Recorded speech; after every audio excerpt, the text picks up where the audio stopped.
안녕하세요. 한의사 강용혁입니다.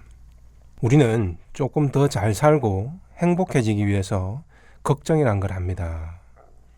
그래서 우리가 미래를 생각하면 할수록 이런 걱정과 불안을 더 많이 끌어올 수밖에 없습니다. 문제는 좀 더 낫고 안전한 미래를 만들기 위해서 걱정을 시작했지만 그 정도가 지나치면 어느 순간부터는 걱정과 불안 그 자체에 지금 당장 사로잡혀 버린다는 겁니다.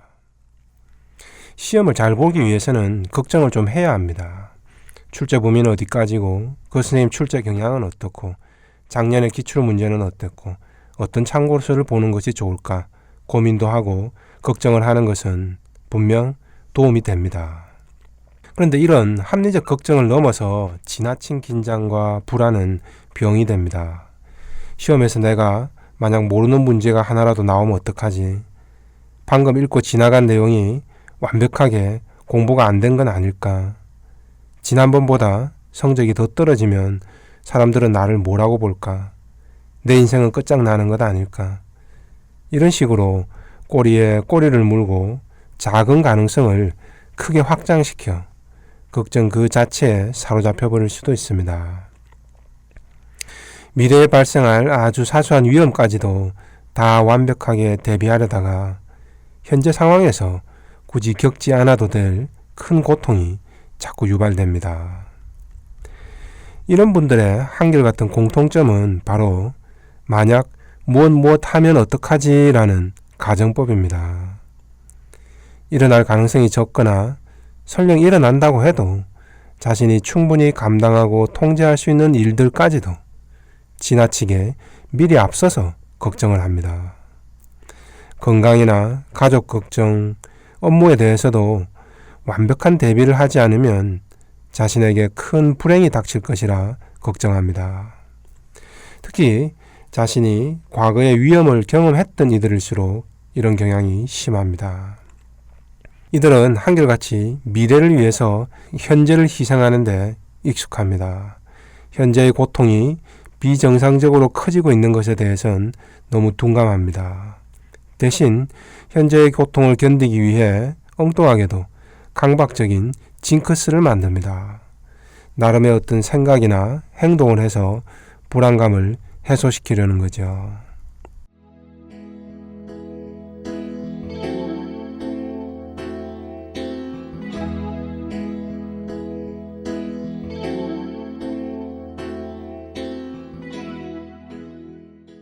환자 사례를 보시겠습니다.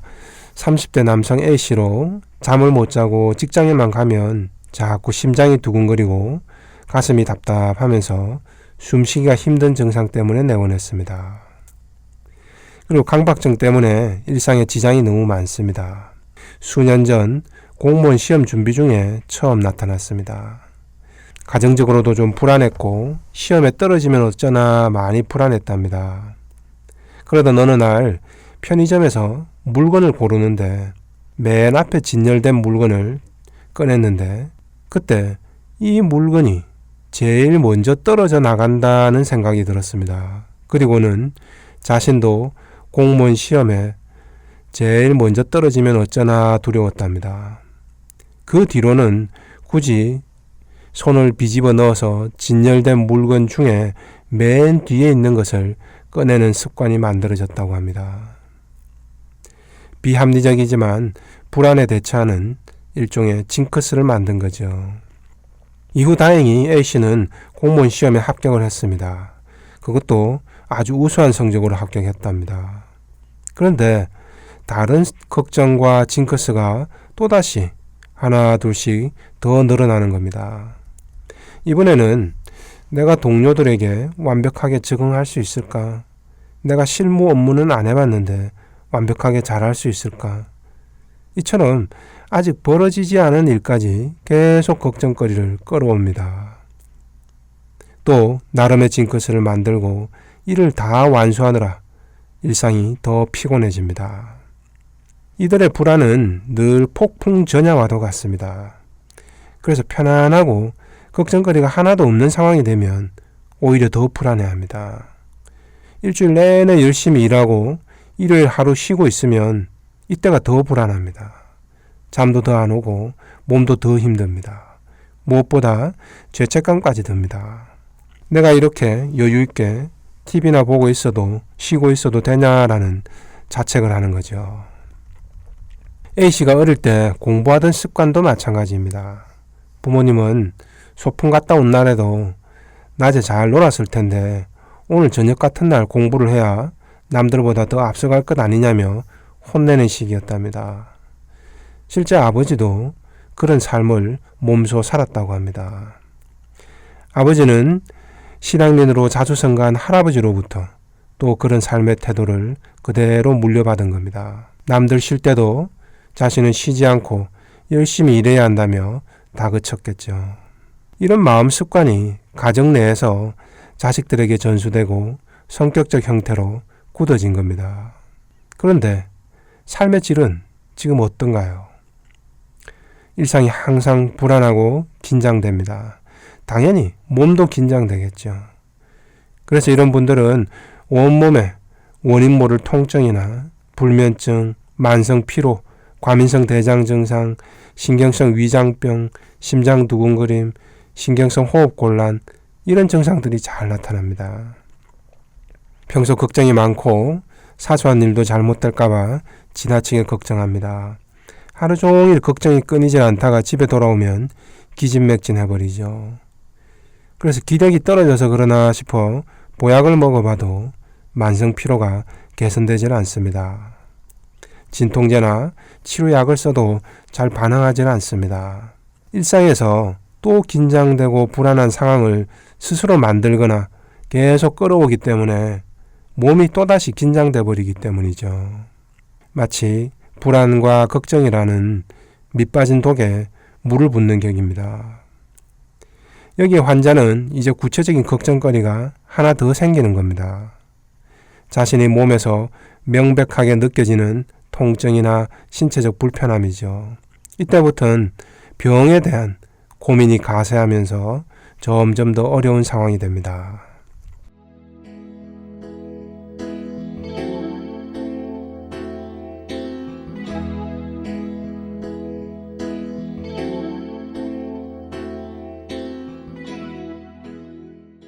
두 번째 사례는 만성 피로와 짜증, 심장 두근거림 때문에 발표 불안까지 생긴 30대 남성 B씨입니다. 직장과 집 모두 큰 갈등은 없다고 합니다. 최근에는 동기들보다 승진도 빨리 했습니다. 상사들로부터 업무 능력도 인정받고 있습니다. 단순히 만성 피로 때문일까요? 병원 검사에선 아무런 이상이 없다고 합니다. 근데 B씨는 늘 일 걱정이 많습니다. 문제는 자신이 걱정하고 대비하는 만큼 동료들은 그만큼 일을 열심히 하지 않는다는 겁니다. 근무 시간에도 휴대폰을 보거나 보고서 시간을 한두 시간 넘기는 걸 예사로 한다는 거죠. 이런 동료들의 태도를 보면 B씨는 속에서 부하가 치밉니다. 처음엔 좋게 말로 해봤지만 고쳐지질 않더라는 겁니다. 그래서 언성을 높인 적도 있었지만 자신만 유난을 떠는 것 같아서 그 뒤로는 그냥 참고 만다는 겁니다. 근데 동료가 맡은 일을 빨리빨리 안 해주면 B씨가 일을 마쳤더라도 위에 보고를 할 수 없는 상황들이 발생합니다. 결국 B씨가 동료 일까지 대신 챙겨주는 상황이 반복되었던 겁니다. 무엇보다도 동료가 일을 다 해가지고 와도 불안합니다. 동료가 한 일에 오류나 보완해야 할 부분이 있기 때문이죠. 결국 동료의 일까지도 전부 B씨의 일이 되어버린 겁니다. 남들보다 배는 더 일을 많이 해야 됐던 거죠. 이러니 늘 불안 초조 속에 살게 되고 속에선 화가 나지만 삭히느라 부정적 감정이 커집니다. 어느 날부터는 신체화돼서 몸의 문제로 표출되는 겁니다. 동료나 원망만 해서는 방법이 없습니다. 그들은 나름대로 월급 받는 만큼 자기 역할을 하고 있다고 말할 겁니다. 왜 B씨 당신이 자꾸 내게 더 높은 기준을 요구해서 나까지 힘들게 하느냐고 오히려 반박할지 모릅니다. 하지만 B씨는 사내의 비품 정리가 조금만 안 되어 있어도 주변 사람들이 자신의 역할을 완벽하게 처리하지 못하는 장면만 봐도 너무 짜증이 납니다. 택배가 늦어도 기사에게 심한 화를 내기도 합니다. 주변 사람들이 멍청하거나 게으르다는 생각에 사소한 것에서도 자꾸 화를 내게 됩니다. 이러고 나면 이상하게 더 불안합니다. 왜냐하면 나도 조금만 실수하면 주변 사람들이 모두 다 나를 심하게 비난할 거란 그런 생각이 들기 때문이겠죠.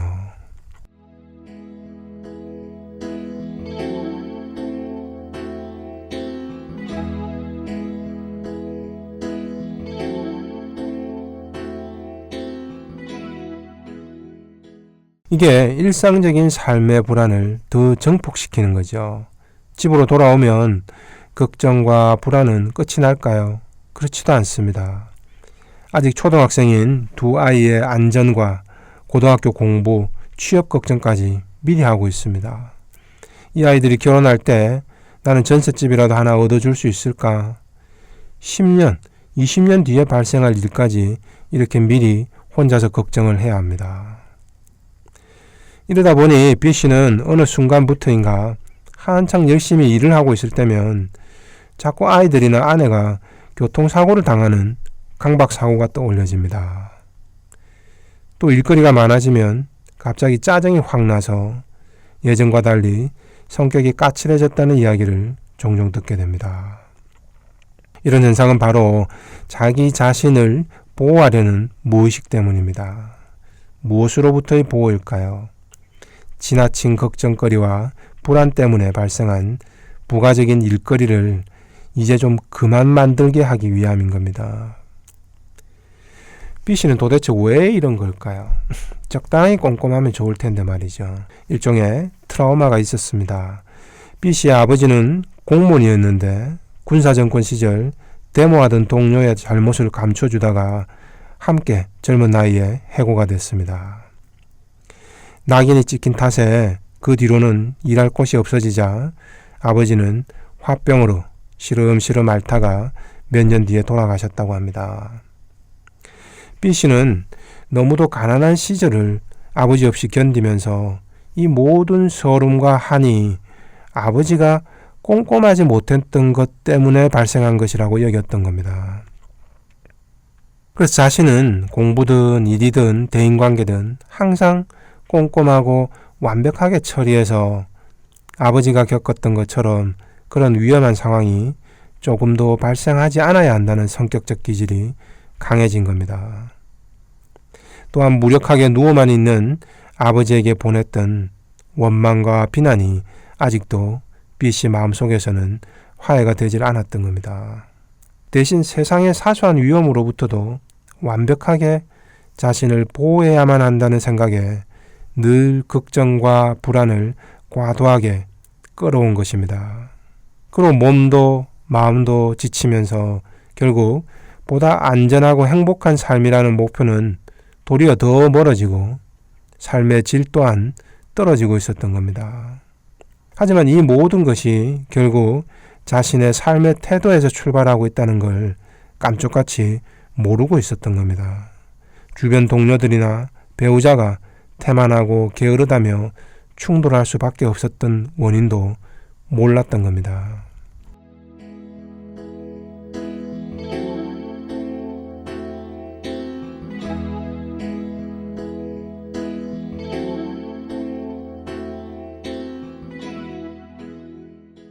시인 릴케는 생각 자체가 아주 거대한 걸림돌이 될 수 있다고 말했습니다. 어떤 생각이나 상상을 반복적으로 하면 그 생각이 점점 커지고 단단하게 굳어져서 자신의 삶을 방해하는 걸림돌이 되는 겁니다.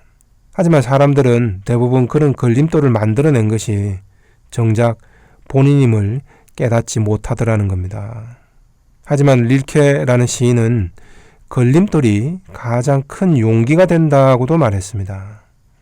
걸림돌에 걸려 넘어지고 나면 무슨 일이 생기는지 똑똑히 기억할 필요가 있습니다. 그냥 내 존재 자체가 복구 불가능할 정도로 망가져 버리는 걸까요? 예전보다 좀 더 주의 깊어지고 전방을 유심히 바라보게 됩니다. 그러다 보면 자기 앞에 있는 아름다운 것들도 발견할 수 있게 됩니다. 걸림돌조차도 긍정적인 측면이 있음을 발견할 수 있다는 거죠. 괴테 역시도 우리는 자기 길을 방해하는 걸림돌을 갖고 가장 멋진 작품을 만들 수 있다고 일갈했습니다.